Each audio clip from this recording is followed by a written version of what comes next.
Today we're going to carry on B'ezrat Hashem with the kavanot of Shachrit, and we'll pick up from more or less where we left off in the previous shiur, which is in the Siddur, understanding the first part of the tefillah, which is the Zmirot, with the korbanot. Okay, so before we start, from some people weren't here the last time we were here, and any questions from what we've been doing until now that might want to clarify, or should we just dive in? I don't know if it's a rough sort of point, but Yeah. it might be an idea. We know what we're going to be dealing with. We just have some definitions of certain things, not necessarily of easy things. Okay, so this is what I would say, that every shiur we're going to try and deal with one idea, one part, one chelik, and try and do that so you get to a point where you can practice it and be practiced. Because there's too many things. If we jump around and try and do everything, we try and cover it generally. We've done the general overview already. We said there's 13 parts to the tefillah from the Rashash, and we've divided it in various ways. The 4 sections of tefillah, meaning from Asiyat, Yetzirat, Tibriat, Tatzilud. We've used different mechanisms, talk about the first day, the second day, the third day. We've broken it down into general ideas.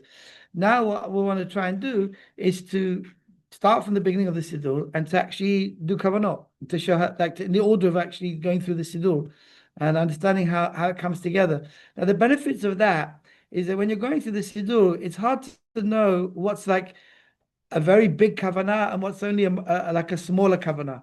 What's significant, less significant, what's part of something bigger, to understand the picture generally as you're going through. And sometimes it helps also to then focus only certain parts of the kavanah in the beginning and just do those ones, because they're the key ones, the generic ones. You see what I'm saying? So if we take the Siddur and we open it up, we'll go over a little bit of what we did before, just to put it into what we try and cover one idea today.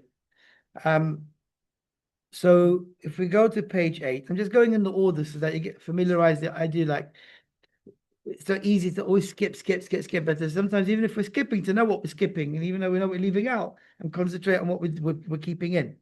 So on page 8, we've got the Arba Maasim. Just going to put it on here for the people watching on the screen. So you got the Arba Maasim over here, and when you do a mitzvah, the Taryag mitzvot, for example, so talit tefillin is one of the Taryag mitzvot. Talit is machloket exactly what it is. Chachamim either forced us to do it, or whatever it is. We become a mitzvah even if it's Rabbanan. But there's talit in tefillin a mitzvah, and therefore there's a bracha of Hashekid Lishan b'mitzvah v'tzivanu. As opposed to the regular tefillah, the rest of the tefillah, which is a general mitzvah. If you want, it's a mitzvah. If there's a mitzvah in tefillah, it'll be the mitzvah of the b'chol levavchem, because the Gemara says there is avodah shebalev of tefillah. So that Bishmon Esrei probably, right? But then every word of tefillah, I'm like mekam a mitzvah from the Torah, from the rabbis, wherever the Ramban says the Rabbanan, the Rambam says the right. But we're not going into the mechanics of the halacha.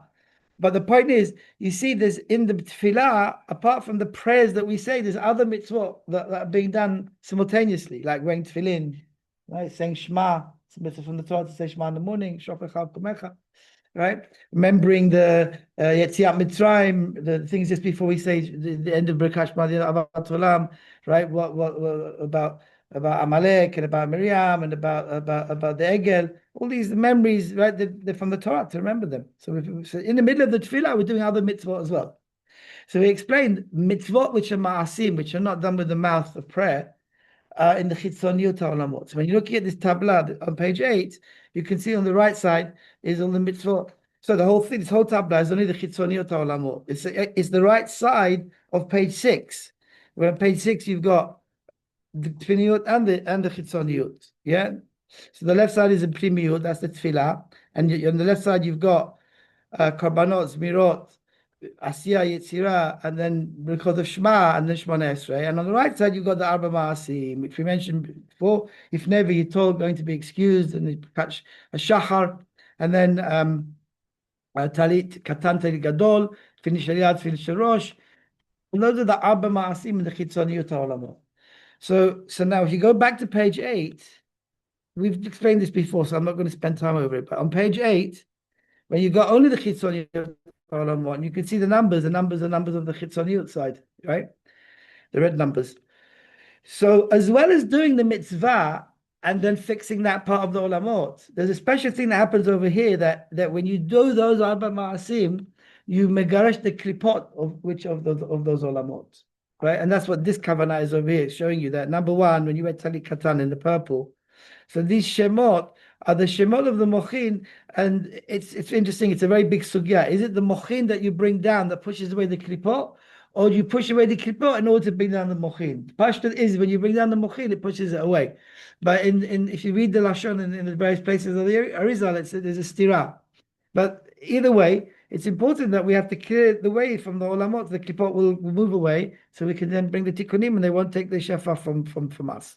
Right? So when you read Talit Katan, in the whole bracha, which we haven't put in the siddur, but if you look at the matbea bracha of Talit, in the time of the Arizal, it seems quite clear that he made two bracha on Talit Katan and Talit Gadol, but we don't do that. Already in the time of the Rashash, the Mefarshim say that we know to pick only one bracha on both, like it says in Penish Chai. So when we do that, in the middle of the bracha, suddenly there's all these extra things that you don't have in the, which is not part of the essential part of the mitzvah of the bracha, the maver bracha, and it's these kavanot to push away the klipot. So when you wear a talit katan, well, you've already been wearing it the whole night, hopefully, right? So you're wearing that already. So you do number one together with number two, the green one, which is talit gadol, and then when you wear tefillin shaliad, you do the pink one, and then when you wear tefillin shalosh, you do the blue one, and that's why you're pushing away from all the olamot, all the klipot. That's what this kavanah is, that why it's there. Okay, so we advanced with the shachri, and last time what we talked about in some depth was something called the zivug of kachbad, which we find on page 16, 17. Yeah, 16 and 17. You got the kavanah zivug kachbad. What does it mean, kachbad? The kachbad of the chamisha nikudot or partsufim of yesterday. And how this basically works, we'll say on the outside, there's the short version and the long version. And it says in the Siddur that in some people, the Chachamim did the long version, which is the Lashon of Shalom, which is on the left, page 17. And others just did the short version, which is this bit over here on page 16, number 5. And this is the longer version. So if we would have open now Nahar Shalom, we'd see that there's a page and a half of kavanot, which is this page over here in short, page 17. And then and that's for the korbanot. And then a few pages later, after he goes to the rest of the tefillah, when you get to Zmirot, he's got another page and a half of kavanot just for this one kavanah. It's very long, yeah? The essence of it is that we're bringing from the Ein Sof. So if we're on page 17, this is what we did last time. We'll just recap it because it's important to remind ourselves. Right, so in number 3, right, in that section 1, it says nafshot. Nafshot means olamas asiyah, dinan nechid lepartzufei ak. And then from ak it goes to the lower parts of him until eventually it comes all the way down to where we are. Yeah, and there's a zivug in number 3, which is called zivug kachbad. This whole kavanah is in stage number 3, where you see that havaya, the eke havaya. That eke havaya was put in Rav Siman Eliyahu's the Kerem Shlomo in his siddur. It wasn't in the earlier siddurim. We now have it. It just got printed.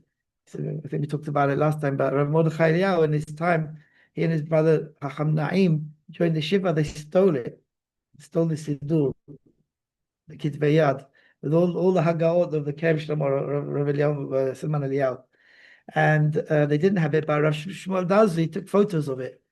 And from the photos, it was available until eventually Mordechai Eliyahu came to a dream to one of his family.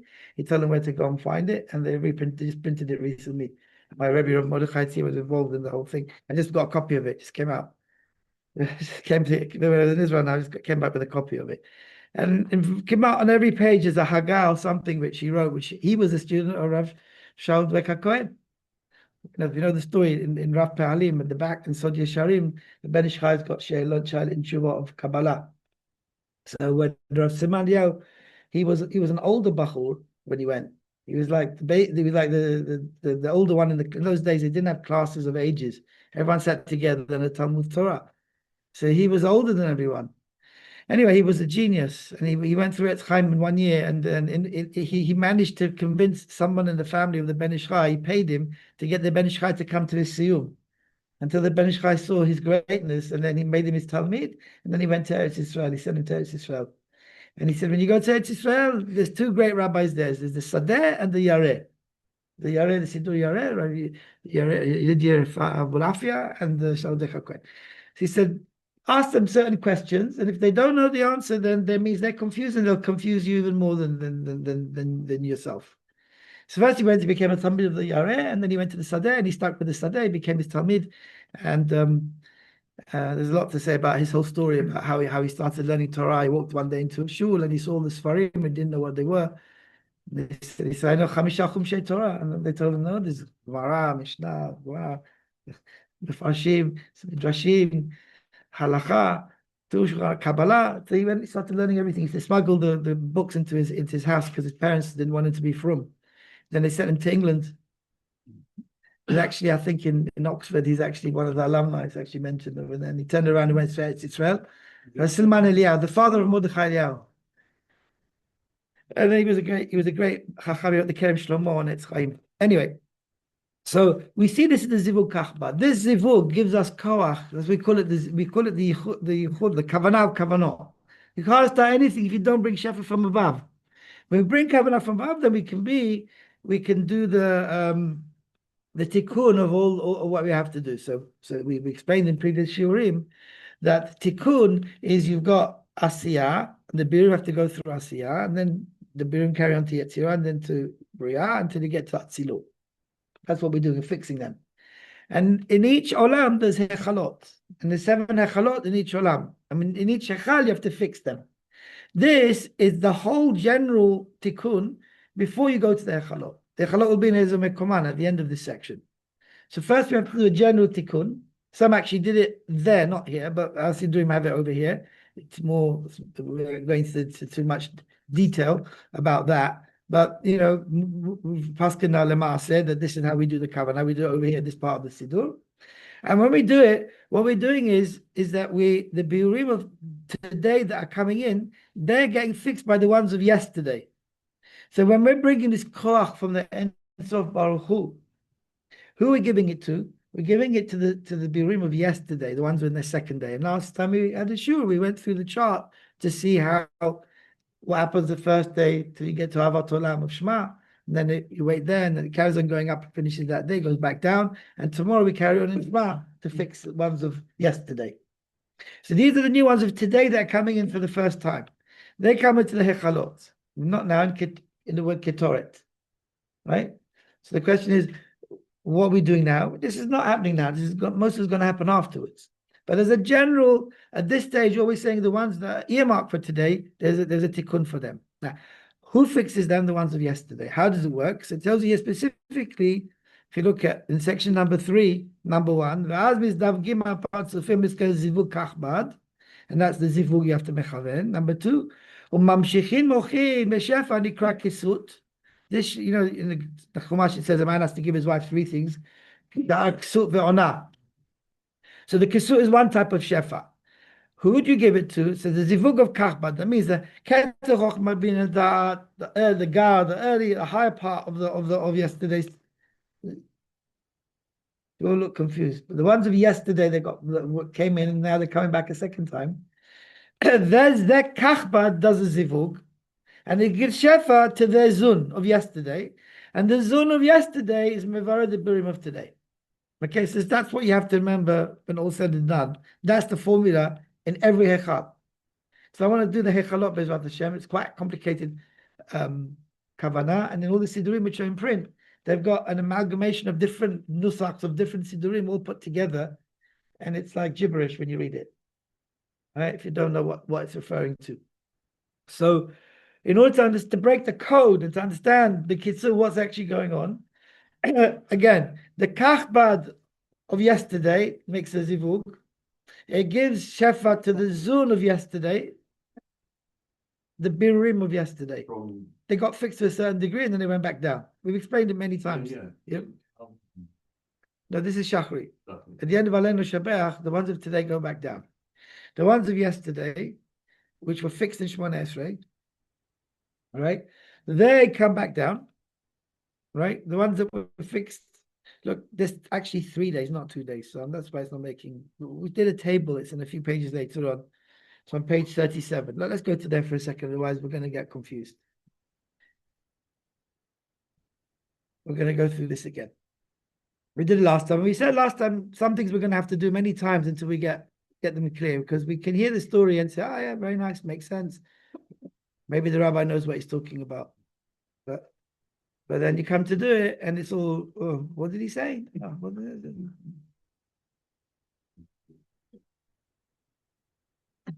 so we keep on saying that Rabbi Tia said, learn something, fulfill it straight away, and then you remember it.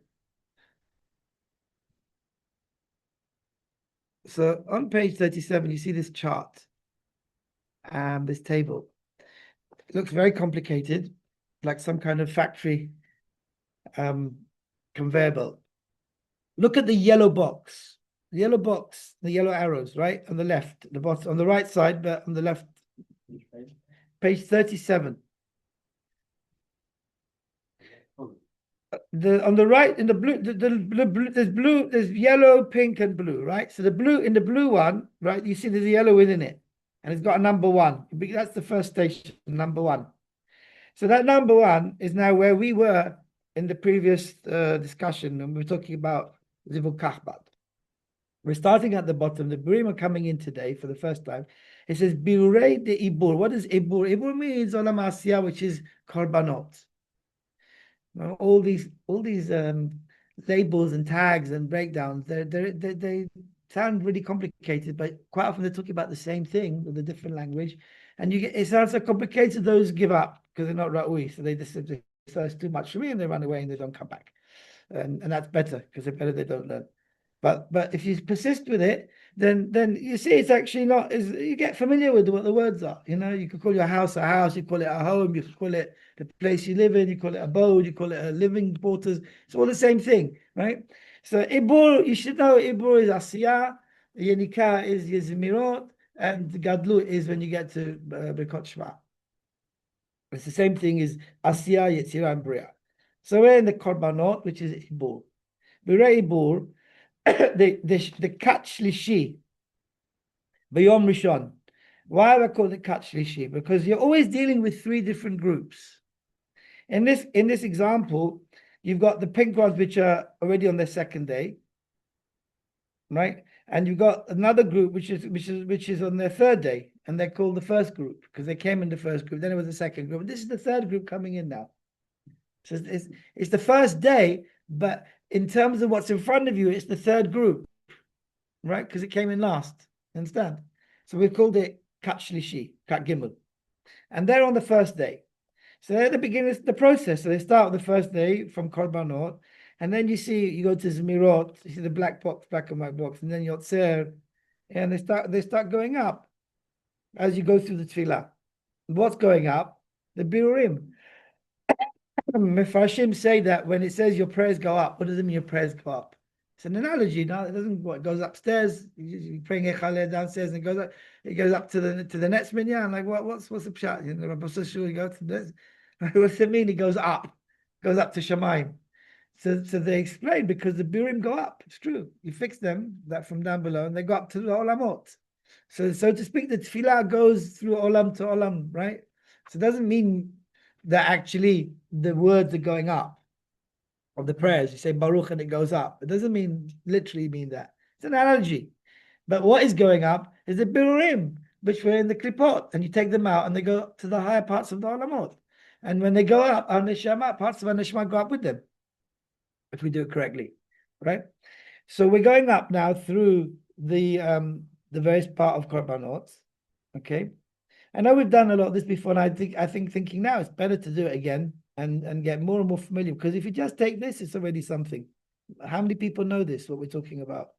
The whole of Hendon, how many people how many people know what we're talking about? It's like a different language. So we go from Korbanot, yeah, until you get to Zmirot and then Yotzer, until you come, and then in each Olam, that you go through, you have to do different hechalot. So the hallelujahs is the second of hechalot, and then Yotzer Or Choshech. As we go through it, we come to Avat Olam. Yeah, and Avat Olam is where Shema is going to be. So and then this whole box, you're looking at the red ones, they're the ones that are going to be, you're going to be working on when you get to Shema, because you're carrying on from yesterday. You understand? But the yellow ones, they're just birurim that got fixed in the hechalot. So in other words, what we said before about Zibul Kachba, that the Kachba, the Keter Choma being a dot of yesterday, of a previous day, let's say, gave the koch to the zun of yet the previous day, and there mevarer in each hechal, the birurim that come in, they get a tikkun. What's a tikkun? Doesn't matter. Letaken k'tzat. That's what it says in the Rashash. Letaken k'tzat, right? That means it's not a finished job. They're only going to do many things to it until it gets fixed, right? If you want to take a diamond and prepare it, yeah, of it, yeah. You have to, how much work you have to polish and polish and polish grade again. It's not one, you can't just say, here, I'm going to go like that and it's going to be ready, right? Even a piece of silver, you want to prepare it. It takes a lot of work, yeah, to get it right. So to each birur, it's not one tikkun and that's it. It has to go from tikkun. Every echad that it goes in, there's another tikkun and another, it's called tikkun k'tzat, another one, until you eventually get to the top. So when you get to Shema, the ones of yesterday, right, we brought them up. See you guys later. Right, so we leave them in Avat Olam, in Echal Ahava Devriya. And then we jump to the ones on the second day, the pink ones, right? And we have to fix them because they're left behind from yesterday. And the ones that fix them are the blue ones, which are from the day before that. You understand? So, and then after Shema, we carry on taking the yellow ones up till we get to Atzilut. And after Aleinu Shabbat, they come all the way down again with the red ones. Yeah. And then the next day, who's going to fix them? It's actually, when we say Zivul Kachbad, it's really the ones on the third day, to be more accurate. Mochin Shlemim that are fixing it. But it's, yeah, because they're the ones who were fixed. The other ones are still in the middle of being fixed. But this is a cycle that is basically a 3-day cycle. That's what we're trying to say. There's 3 different kochot at work at any given time. Right? And by the time you get to the ones which are good, the yellow ones are going to be of Nefilat Apayim, you'll have 5 different things going on in one shacharit. So you've got the green ones and the grey ones as well that come in, because there's overlap from the 3 days. Yeah, which I don't want to spend time explaining, but you get the idea. Okay? So whenever we're in the middle of the prayers, we have to know who's fixing it, what are they fixing, which day ones are we talking about? Yeah. So going back to where we were before now, at page 17. Let's do a little bit more explanation so we can hopefully get some sense out of it. So we're saying like this. If you look at section, let's read the whole thing from the top of the page. Number 1, you have to have this kavanah before. Normally we said when you do a kavanah, you have to say something and then mechaven on it. This kavanah, before you do any words of prayer, you have to start with the kavanah. So you have to say in your mind quietly, bishtika, lehamshich me'ensof ad zun, from ensof all the way to down to the zun of today, koach kedei levarer. That is written in the Hashalom. Derech malchuyot. That has to be through the, what's malchuyot? Malchuyot is asiyah or ibur. It's the same, all the same idea. Because now we're doing asiyah, the korbanot, so it's malchuyot. The next section will be derech vak, and after that it will be derech bina. And here you've got different mefarshim that explain it. That's what you do. Number 2, v'yesh lechaven ota davka kan lifnei akedah. That's the Bati Legani and the Haggadah and the Siddur Midfas. That's what because others did it later on. Number 3, birurim enam nigmarim litaken ad shiyu beipamim be'ibur. They have to twice be in the process where there was a zivug. So it can't be today, but kitzu. It has to be at least tomorrow or the day after. They have to go through 2 pregnancies. Right? So they can't be all done in one day. So it says in section number 1, we put a title, Lamshik Koach Me'or Ein Sof Derech Malchuyot. Right? That's what this from number 1 till number 12 of that section is explaining how the Ein Sof is sending bracha or koach or what you want to call it, shefa, all the way down to where we are today. So number 1, the zivuga kilim achitzonim, the parts of him חוב דבינה כולל דעת צילום במה שהם בתי פרצוף פנימי חיצוניות פנימיות דחוד דבינה כולל דעשייה. Now, all of that, what does it mean? It means 26, 27, 28. So if you go back to the page where we had the tableau of Nahar on page 6, look at 26, 27, 28, and you'll understand that it means Asiyat Tachtona. Right? 26, 27, 28 is Asiyat Tachtona. So how does it work? So number 4 comes down from Atzilut and in Midlabesh across 26, 27, 28. Can you see number 4? You've got Eloah, Eli, and Elokim. Pnimi, Emtzai, Chitzon. You see that? That's Asiyah de Atzilut. Asiyah de Atzilut comes down and it's Midlabesh in 26, 27, and 28. And number 3 goes into Yetzirah across 18, 19, 20. And number 2 goes into Bria across 10, 11, 12. So he's telling you, the Rashash is telling you over here that it says, Akirin the Chitzoniyim, that means the Chitzoniyut HaOlamot. Sorry, it doesn't mean that. It means Zmirot, Korbanot. Chitzoniyim here means, rather than them saying Pnimiyim. Of all the parts of him, of Bina Kolel Dat. What is Bina Kolel Dat Silut? So I can't tell you how you work this out, but it means number 4. Okay? It means number 4. It's called Bina Kolel that from Atzilut. It means whatever was in Atzilut. That's what it means, right? What was up there comes down and is Amit Labshim in Bina Kolel de Asiya, which is 26, 27, 28. Why is it called Bina Kolel? That's a whole other shiur. But we have to start building the Bina first, which is the third Parzuf. And you do that all the way till Shabbat, the whole week of Chol. We're only doing the Nai de Bina.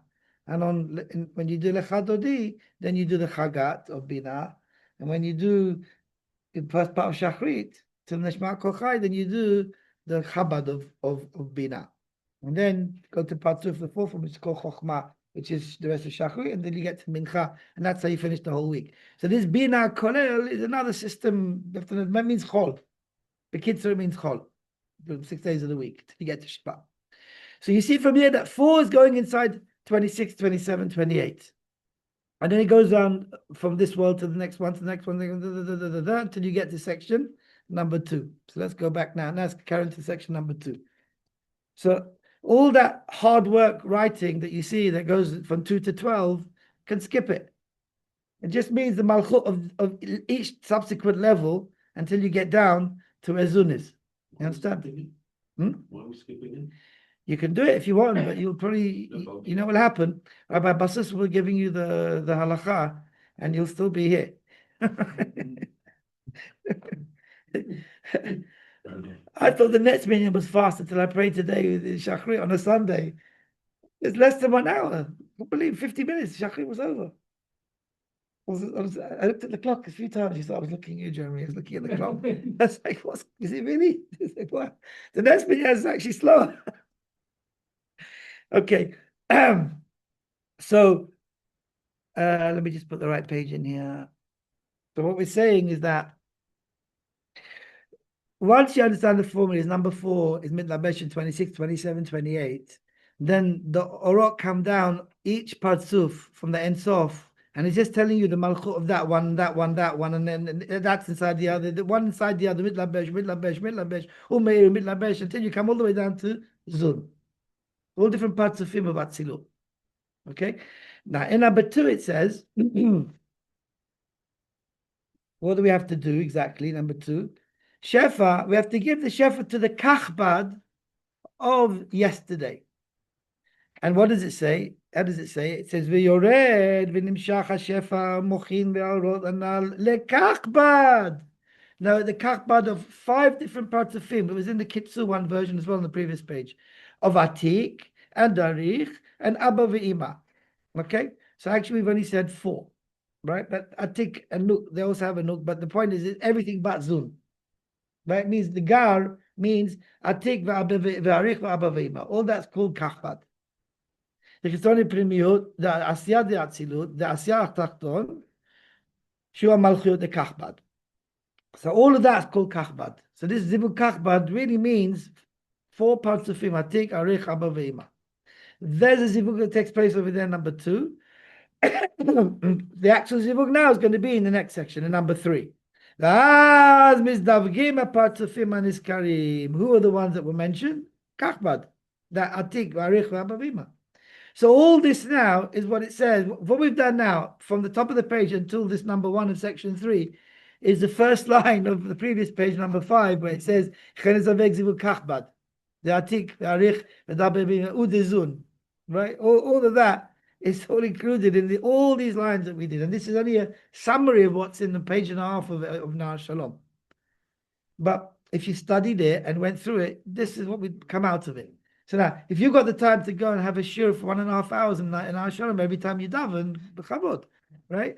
But I'm saying you, b'kitzur, all you need to do, right, is to say yesterday's kachbad, the Ensof sends a shefa, all the way down to the olamot, and the zivug of yesterday is still around. I mean, the mochin of yesterday is still around.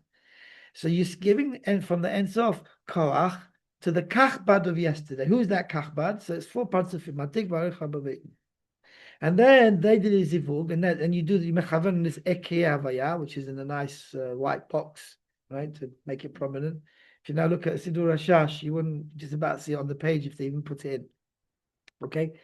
Then number 2, umamshichim amochin b'shefa nikra kisut lezun, to the zun, right? Now, if we didn't have Rabbi Shaul, we wouldn't know so easily that this Kachbad and Zun are the ones of yesterday because they were fixed. So there was a Kachbad and a Zun of yesterday, right? But now we've deciphered the code, so when we can see which bits to which words of these hundreds of words in the Rashash that we have to focus on. We're focusing on the Kachbad of yesterday that gives Shefa, that gets Shefa from the Ensof, does a Zivug, and gives it Shefa to the Zun of yesterday, right? That's what we've written on number 3 on the top. The heading is Zivug HaKachbad, the Latek Koch Lezun de Asiyat de Etmol. Right? Then in number 3, and it's called Im Or Ein Sof mit Pashtim Umeirim Mamshichin Anachin Ashil Partzufei Asiyah. And number 4, Noten Koch Va'oz Levarer. That's what we want. Now you know who the Mevarer is. What does Levarer mean? To take name tag the ones that we're fixing, the new birurim, the Rafach, which is coming in, which came in today. We have to mevarer them. What does it mean, mevarer? To give them a tikkun. We have to give them a tikkun. Who gives the tikkun? The ones of yesterday. Where do they get the koch from? The Ensof. So that's what this kavanah is telling us. And then the zun of yesterday will actually do the birur. All this was a koch levarer. Look at number 4 again. Nitan koch va'oz levarer. See here you go. Take this battery koch. You can go now. Take this RPG. I don't know. Go and take this Israeli drone, and you can do koch with it. But you haven't done anything. You're just giving the ammunition, right? So the koch comes from what we just said again. Ensof sends koch to the kachbad of yesterday. They have a zivug, and that zivug creates koch that's given to zun of yesterday. Koch that's called ksut. That ksut is koch levarer. What does kisut mean? It means clothes. When a man gets married, he has to give his wife clothes and perfume and jewelry and things like that. She'ar kisut ve'ona. She'er, it means the needs, living needs, right? Kisut means clothes and garments. And ona means relations, right? So if she wouldn't have clothes, she wouldn't be able to function. So you have to give clothes to function. So it's a kind of koach. So this shefa is called kisut. And with that kisut, now he can have koach to be mevarer. Now the actual birur is the number 4. And the truth is, it's not even here.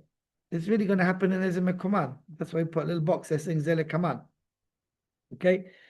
And then it says, Umam Shichim Mochin, Pnimim Akifim, Im Nanechid and Nefesh, and Ikram Mochin Deibur. Mochin Deibur means the korbanot. That means in every echad it's going to get a tikkun. So we've done this whole page here as a general tikkun, but everything that's going to happen in Ezra Mekoman. That's how the Semen Sasson explains it. You understand? And then we have to do the same thing again in Baruch Shamar, as it says at the bottom of the page. V'yesh lechaven shuv nifnei Baruch Shamar, and in the Hallel, right? And then Birkat Yotzer and Yotzer or for the vacuum and then the binot. Okay, so that's how this works. Okay, and we've got a little table on the bottom left, but you see there's a yellow box that says Ibur. That means the birurim of today, the new ones that have come in, the of Yom Echad is called Ibur. And in Zemirot, they'll be called Yenika. And when they get to level of Gadol, they'll be in the Brakot Shema. So that's what this whole page is done. So if you had to now mechaven it, so there's a little table on page 16 that we've done at Tziyul. You can have a look at that, maybe if it helps. I don't know if you like these kind of tables. But the whole thing is in this box. Tziyul Zivug Kachbad. Yeah. So you see that 2, 3, and 4 are mitlabesh in the lower olamot. They come down at night, after Aleinu, and the mitlabesh in 26, 27, 28. And over here, we're fixing 26, 27, and 28. What's that? The birurim of today that have gone in there. And how do you do it? So the zun, there's Ensof sends koach to the kachbad of yesterday, and there's a zivug. That's the zivug, ekiyavaya. And that gives koach to zun of yesterday to be mevar the birurim of today. And that will actually be in Ezem Kuman. Okay, so you can do chazara over this a million times until it gets clearer and clearer and clearer, and then eventually it will make sense. Now, if you want to cheat and use a cheat code, I don't know, these games, video games that kids play, sometimes they get bored. They haven't got any patience. They press a button and get some cheat code, right? So just say whatever's written in the book, Apid the Rashash. You get koch from off. And you can say, why bother coming to the shiurim? I mean, it's just everything's specified. But it's true. At least you can look at it and think, yes, I know something happened. I know basically what happens over there. Okay, we're going to move on today. At least try to start with Ezem and Command, but I'm going to whisk through the Siddur now through the pages here to explain what's going on. Next page 18. What we're going to hopefully see over time is that in order for the birurim to be fixed, they have to go through various embryonic and genetic, that's probably the wrong way, but like an embryonic growth. So in section on the top right, you've got number 1, and that's lifnei the tikkun. Before they begin, they're like a child, right, which is in the time of ibur. That means the pregnancy stage. And inside, you see that the way the parts of it's all inside. The baby's all folded up inside each other. So all the parts of him are inside each other. And all you see on the outside are the arms, the chagat. So that's why it's called chagat. But really, it's the chabat inside the nai and the legs and the knees up where the head is. And it's like a baby when it's all rolled up. They're all folded inside each other. Then when the child is born, there's the time of the Yenikah, that's the echad of the Shema Yisrael, the word Shema Yisrael of Shema. And you see they become like one comma. It's like when the child is born, it lies down flat, and then it sits up. As you give it milk, mother 2 years, the woman nurses, and the child sits up. So it's already sitting up. So it's called Yenikah. Actually, I missed the holadah before that. When the holadah came out, it's like flat, but they separate the 3 different parts. So you see there's a body there. And then the yenikah till it drinks the milk, and then the gadlut is the mechad of shema, and then again there's a zivug and avotenu shmona esrei, and then in konei kol gets the keter. That's how you build up the parts of him of the birurim. So these birurim we're starting now right in the beginning stage, where it's still in number 1. That's called the ibur. Yeah. Okay. Turn the page. Well, before you turn the page, you've got over here the Shem Yichud of the Chidah, which took all the mitzvot which you have in Shachrit in one day. And then the Shem Yichud of Shachrit, then the Kavanat HaMerkava, which we've explained before. And then we've got the Aqidah. Now, when we get to Shema of Korbanot, it's complicated to understand what is the Shema, the main Shema of Shachrit, which is Yotzei Or. We don't make any brachot. We'll say brachot of Shema later on. So really, this Shema, the Arizal said there was a time when you could say one Shema a day and you can make the tikkun, but after the time of the Chorban, it got more and more difficult. And now what we can do, we have to do, they use first stage of Shema, to give us koch to be able to do the other one. But actually, this Shema doesn't belong here. It belongs to the night time, the second half of the night. The tikkunim, the birurim that we're fixing here, because if you say Shema Yisrael, you're going all the way to Atzilut, so game over. It's Aleinu Shabbat and finish, right? So what's Shema Korbanot? So the Rosh explains that it's the birurim that you did in the second half of the night, but you were asleep. So you've got a prayer for Arvit, which is the first half of the night. You've got Shachrit, the first half of the day, and you've got Mincha, the second half of the day. When do you fix the birurim of it's called the Mad Ben? When do you fix that? The answer is in Korbanot, the Shema. It's carrying on from there. And it's used as a ladder to be able to fix it's so hard to do the Tikkun of Shema of Yotzei Or that Bisman Hazeh we need two Shmas. If you read the Ben Ish Chai, he explains it like that. This is what he's really referring to. That in order to, you need those birurim which come down before Shachrit to use them as a ladder, as a stepping stone to get to the higher birurim, because we can't do all in one go. We're not strong enough. We're too weak. Is too weak to do it. So that's what that Shema is for. Now, what we wanted to then you've got the Korban Tamid, which is all mitukim to prepare the birurim, until we come to what we want to look at page 81. Page 81 is showing us how the birurim are coming into the olamot. So you can see over here this klipot until you come to the klipat noga, which is towards the left half of the page. And the klipat noga, there's a yellow side and a pink side, kitzoniut and a plimiut. Yeah. Now, if you know, today Rav Basus was talking about it. Who was in the Brit today? He was talking about the klipat noga. He was talking about smartphones. He said they're stupid phones. And if you were there in the Suda, this is talking about. He didn't say, but that's exactly what the klipat noga is that he was talking about. That it needs a lot of shmirah because it's dangerous. It's a kind of a light that a levusha was put around Adam Rishon. The nail became hard. The nail that we have used to be around. The whole body used to be like a nail, like a shell, to protect us from the klipot. It was hard. And there's a good side and there's a bad side. The bad side keeps all the bad out, and the good side keeps all the good in. But because Adam and Chava sinned and the Yetzirah came inside, the Yisra came inside, so the body became soft and weak and vulnerable to the outside, and all the good and bad is mixed together. Now, every day, the birurim of that day, the good comes to the good side and leaves the bad side. And all we have to do is to bring it into the olamot, to the kedusha. So we take it out the klipa, the klipat noga, into the olamot. So we previously explained an example. It's like they have these observatories which are made of glass and elat to go into the water, and then you can see all the corals and the fish around you, right? So you go into the water, it submerges into the water, right? And then on Shabbat it goes back up to its place. It doesn't belong in the klipot. But because we've got tikkunim to do, we have to go into the klipot. And actually, how does it actually work? Mati Legani, from what I understood of what he's saying, he's explaining what happens that actually we're moving.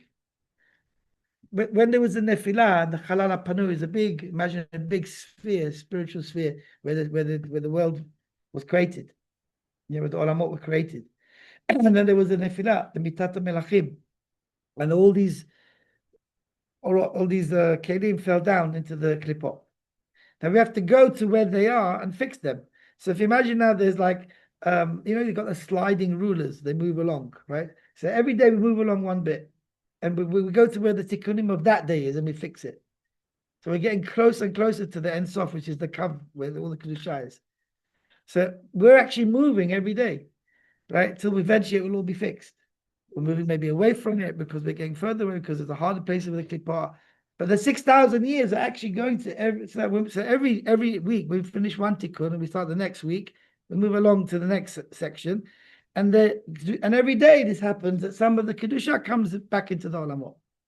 So that's how the birurim come into the hechalot. That's what the page 81 is showing us. You can see the hechalot on the left. At the bottom you've got the hechalot of Asiyah, which is going to be in Ezem Koman, Asiyah Tachtona, and you see the arrows how they come in. But the truth is, when we say the word ketoret, the ketoret tamim on the next page, they all come in all the olamot. We are now only dealing with the bottom. But really, everything came into the Kedusha. Yeah? We turn the page, and what do we see? Mm.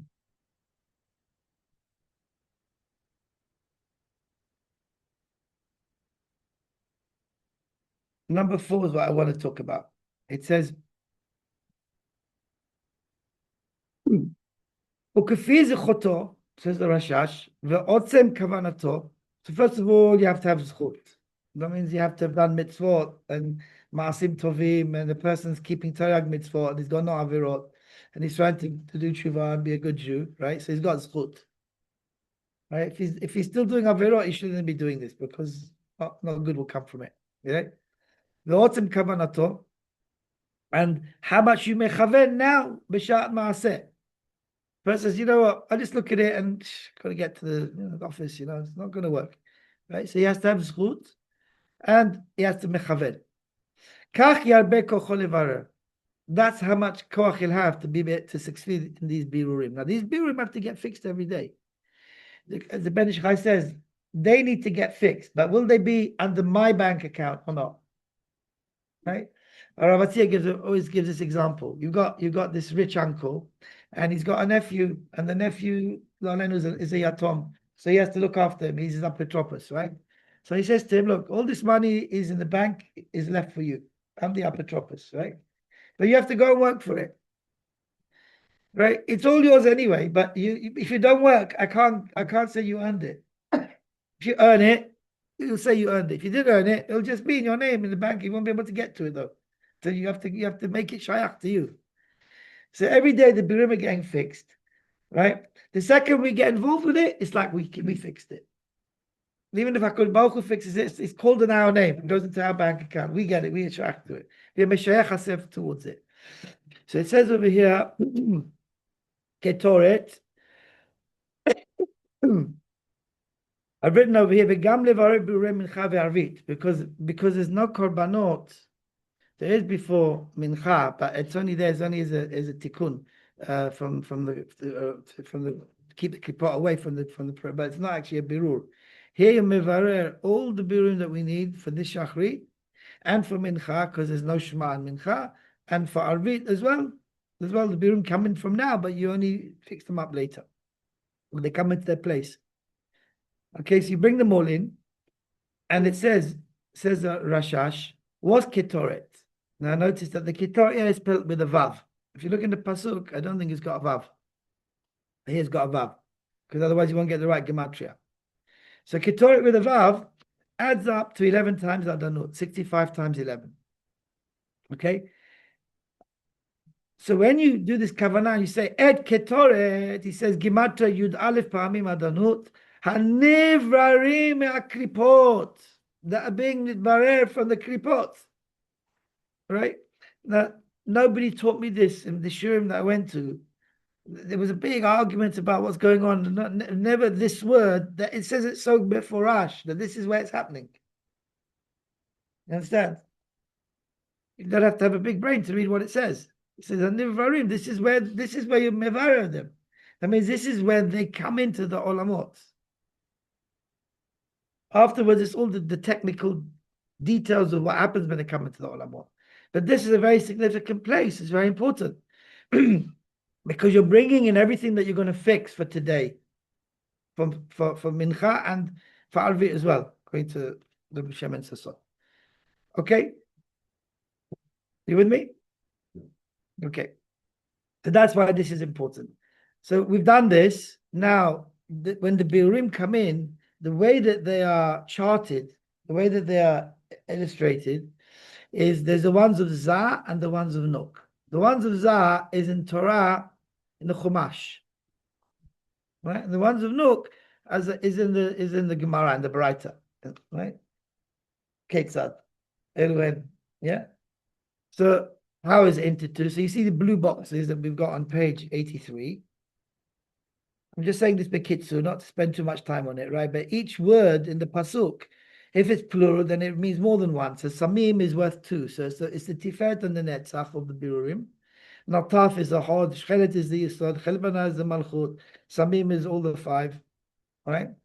All these extra kavanot, by the way, they're really for the magefa. They're not necessarily meant to be done every day, but they're in the siddur anyway. Ulvona zakah, is the makif of all of them, of all of them. And that's the ones of Zat.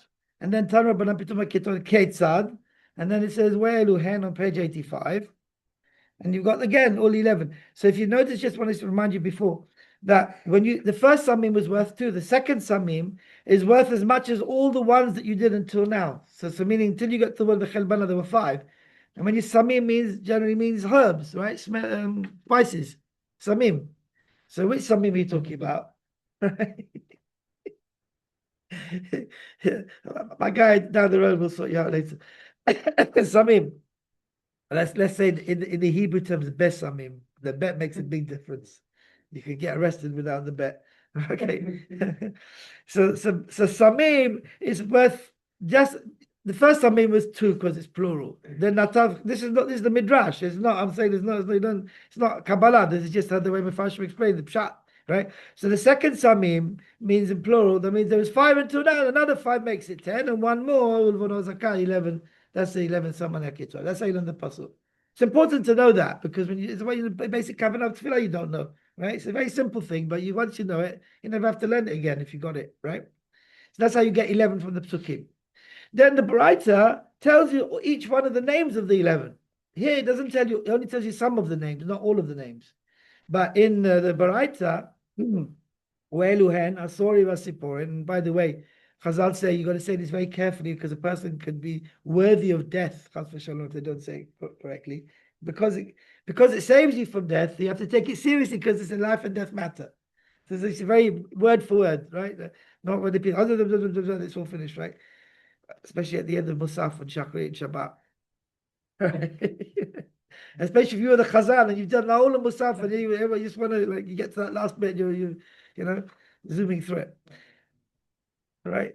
Or you could do like the old Iraqis.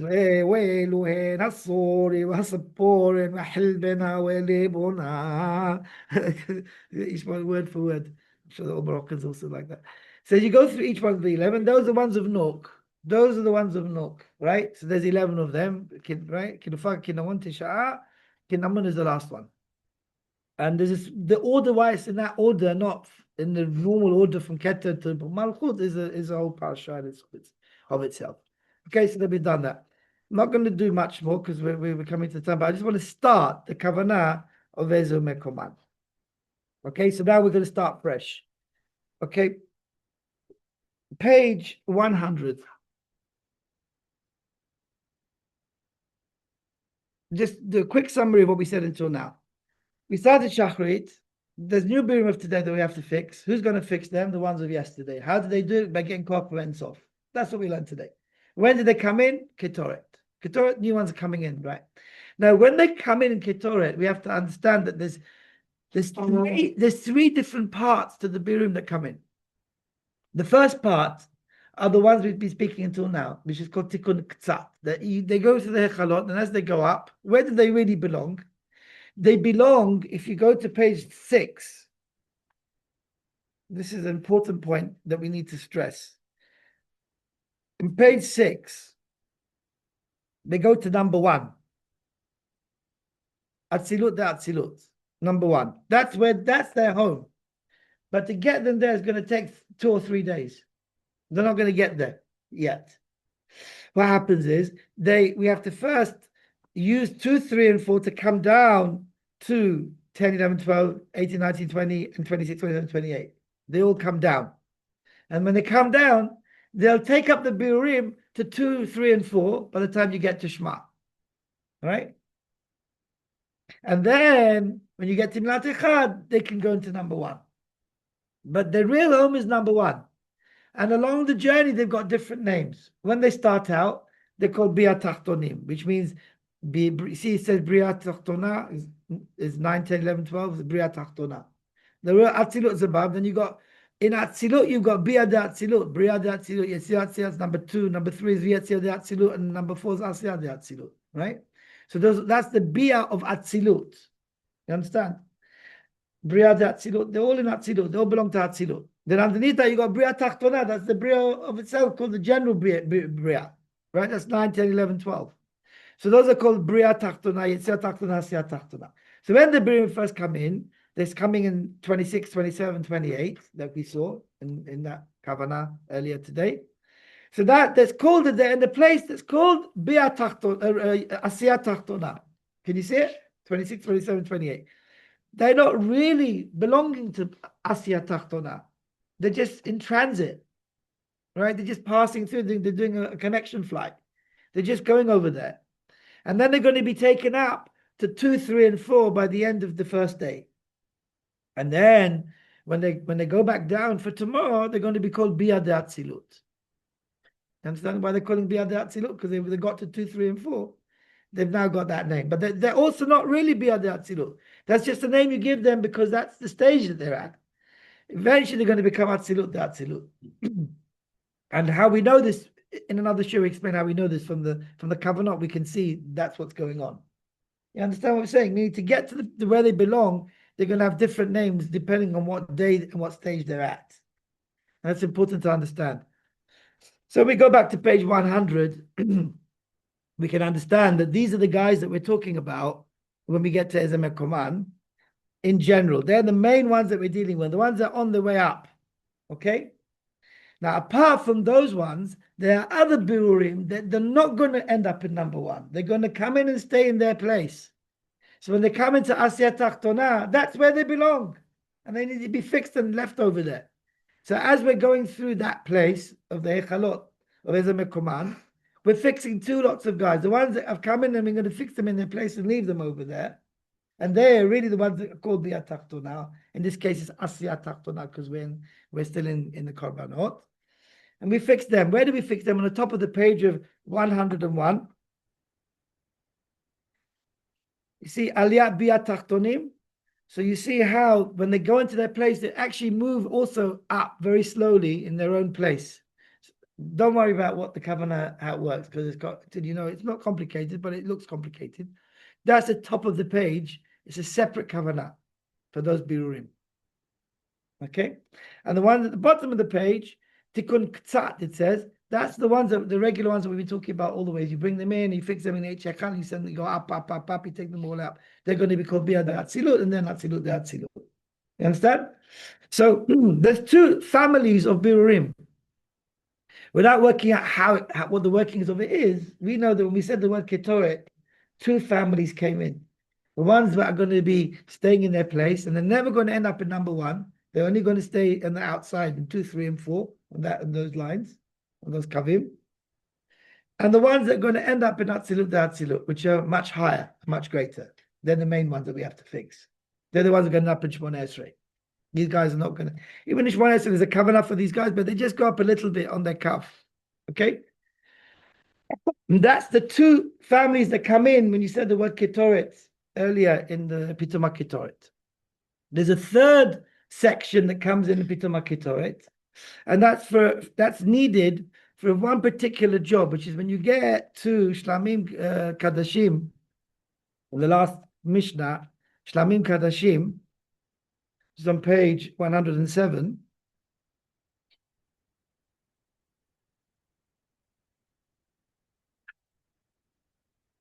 Now, if you see what happens is that on the top of the page, when we're talking about the Biyad Tachtonim, the family which are called Biyad Tachtonim, each time you say a Mishnah, they move up a bit. And what's going to happen in the end is see where on the top of the page where you've got the yellow box, it says Shlamim. You see that 30, 31, 32, the Malchut of the Chitzoniut became empty because everything went up and they left a hole over there. Now, in order to go from Olam Asiyat to Olam HaYetzirah, the Rizal tells us you have to have the whole Olam has to be complete to go up. So there's a gap, there's a hole over there. So when you say the word Ketoret, there's one extra bit of Kedusha that comes in to be mashlim this. And it remains there until you get to this Mishnah, and then it comes in. So that's the 3rd. You read it in the word Ketoret, in the Kavanot of it, in the Sha'ar Kavanot, it talks about this extra chelik, which is for the last Mishnah. It's called the Sherit HaKedusha, the birurim Asiyat Tachtona. Okay, so that's right. So we go back to page 100 and just explain a little bit, an introduction, let's say, to the bahechalot. This kavanah is very important because in each hechad that we're going to go through, we're going to have to do a tikkun for the birurim. And we've got the Ezer Mekoman Mishnah, 7 of them. And then we got 7 hallelujahs that we have to go through. And then we got the 7 bahechalot in Birkat of Shema. And each time, what we do is exactly the same thing. And it's an extended version of what we said of Givzivut Kachbad. That the essence of it basically is that we have to take koach from yesterday's Kachbad to do a zivug, to give it to Zun of yesterday's Kachbad, to give it to today's birurim to fix it. That's basically what we have to do. The only details is what are we fixing, in which hechal, which part of the hechal, where it happens, who gives what, who receives what. That's these 8 different stages. Can you see we've got 8 stages on page 101 and on page 100 as well. It goes explaining what they are. But can you see there's 8 stages over here? So if we take Ezer Mekoman, that's the Hechal Yisod Malchut, which is called Hechal Livnat Sapir. These are names of Kelim, and they've got these names because these are really like what the Kelim of the Sfirot are called. And the top 3, which is Keter Chochma Bina, that is called Kodesh HaKodashim. Kodesh is Keter, and Kodashim is Chochma and Bina. So it's called Kodesh Kodashim, Echal Kodesh Kodashim. So all the 3 are together, and then there's the bottom 6, so you get 7 Echalot. So the lowest one is Yisodu Malchut, together. What happens is, we have to be Mevarer, and then take them up to a certain place inside those, in all the parts of him, and then do the Zivuk Kachbad that we talked about. Yeah, in each Echal. And then you go up to the next one. So on page 100, we've broken it down after lots and lots of hours of studying in the shiur of Ravatia into these same exact 8 stages that you've got in each Echal. Okay, so you can see what it says. Levarer is number 1, then la'alotam, and then to be mevarer again, and then there's 5 different nikudot that this happens. 5 lots of birurim taking place, 5 different places, and then to be ma'alem again, and then there's a zivug, which is the kachbad of etmol, which we explained, and then le'abishich mehem, from the kachbad of yesterday to the zun of yesterday, and then le'abishich lahem, and then from the zun of yesterday to be moshech this koach to the ones of the bir of today, and then to join the chitzoniut and the pnimiut ha'olamot, and that's it. Then you move on to the next echal. So there's 8 stages. Now, these explanations, why it seems very, very lengthy, is because it's derech limud. You have to show your sources. So basically, there are many different sfarim and places in the Kitvei Ari and some hagaot that were written in certain sidurim that to decipher this entire explanation of where it comes from and how it's done in its entirety.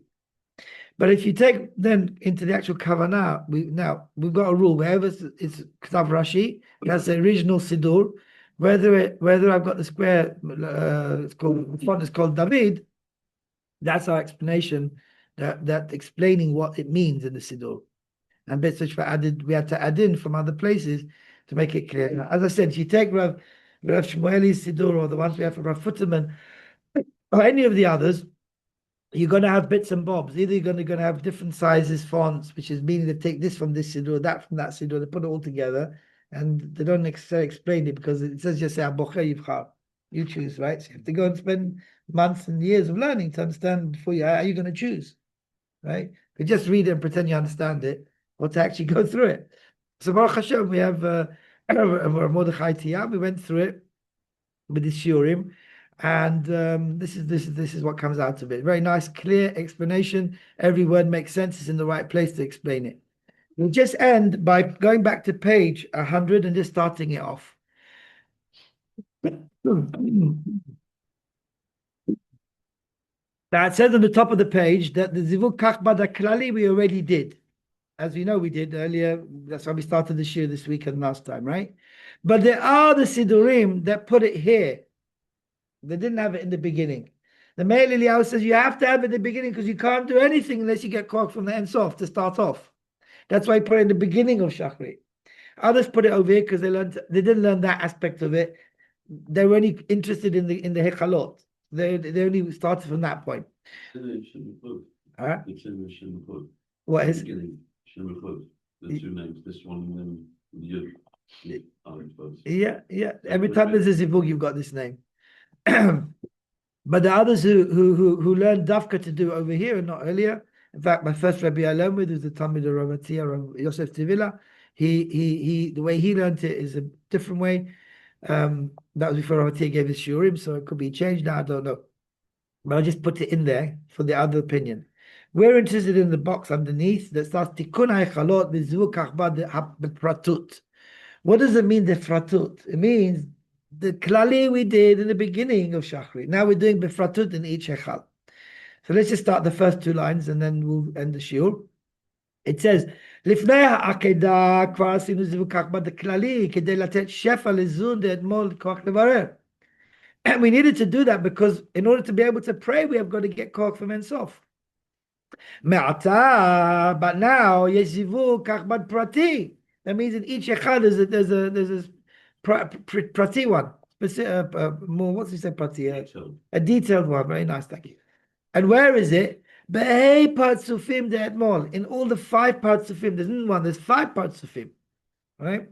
Or they're called nekudot. Kedei she'itchalek hashefa. So you take so what does it mean? In the beginning of Shachrit, you take all the shefa of today, that has to go to all the birurim of today, and you do a general birurim. So now I'm going to take that shefa for these birurim. Now we break them down. That means each, for all that shefa and all those birurim, there's one for each echad. And in each echad, there's 5 partsufim in each echad.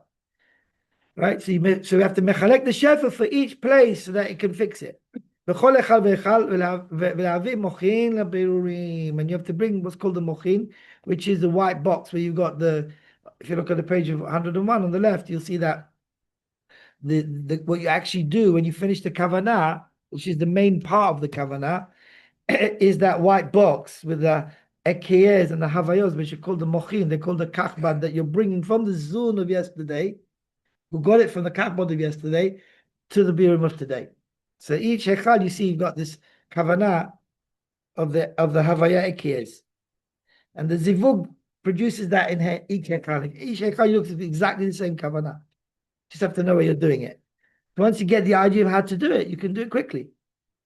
But to learn it the first time takes a long time. So we'll stop over here. Baruch Adonai le'olam, amen v'amen.